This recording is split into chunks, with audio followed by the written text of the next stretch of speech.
గోరుచిక్కుడుకాయ కొబ్బరి కూర అండి. దీనికి నేను జీలకర్ర తీసుకున్నాను, ఆవాలు జీలకర్ర పోపులో వేయడానికి. పచ్చిమిరపకాయ వెల్లుల్లిపాయ పేస్ట్ చేసి పెట్టుకున్నాను, కాస్త కొబ్బరి, కరివేపాకు అండ్ ఉడికించిన గోరుచిక్కుడుకాయ ముక్కలు.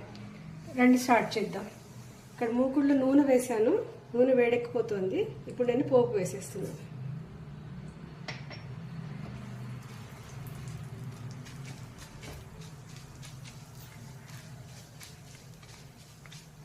పోపు కాస్త చిట్టుపట్టు అనగానే పచ్చిమిరపకాయలు వెల్లుల్లిపాయ గ్రైండ్ చేసి పెట్టుకున్నాను, అది కూడా వేసేస్తాను.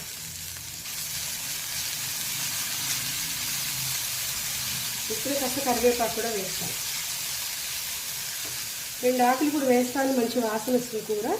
తర్వాత మొత్తం అయిపోయాక పైనుంచి వేస్తాను.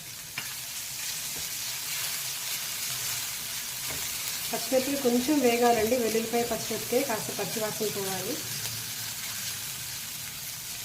ఇప్పుడు నేను ఉడకబెట్టుకున్న గోరుచిక్కుడుకాయ కొంచెం ఉప్పు వేసి ఒక 3 విజిల్స్ వచ్చేదాకా ఉడకబెట్టుకున్నాను. నీళ్లు వడగొట్టేసి పెట్టాను. ఇప్పుడు ఈ ముక్కలు ఇందులో వేసేస్తాను. ఈ ముక్కలు పోపులో కాస్త కొంచెం కలిసిపోయిన తర్వాత కొబ్బరి వేసుకుని దింపేసేసుకోవచ్చు. ఇది కొద్దిగా ఉప్పు తక్కువైంది అనిపిస్తుంది, నేను ఉప్పు యాడ్ చేసుకున్నాను. ఇప్పుడు కొబ్బరి కూడా వేసేస్తాను.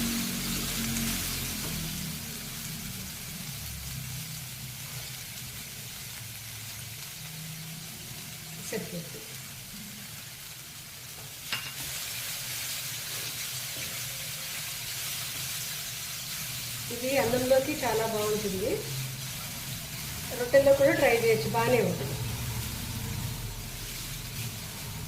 అయిపోయిందండి. రెడీ అయిపోయిందండి ఫైనల్గా గోరుచిక్కుడుకాయ కొబ్బరి కూర. వేడన్నంలో నెయ్యి వేసుకొని తింటే బాగుంటుంది.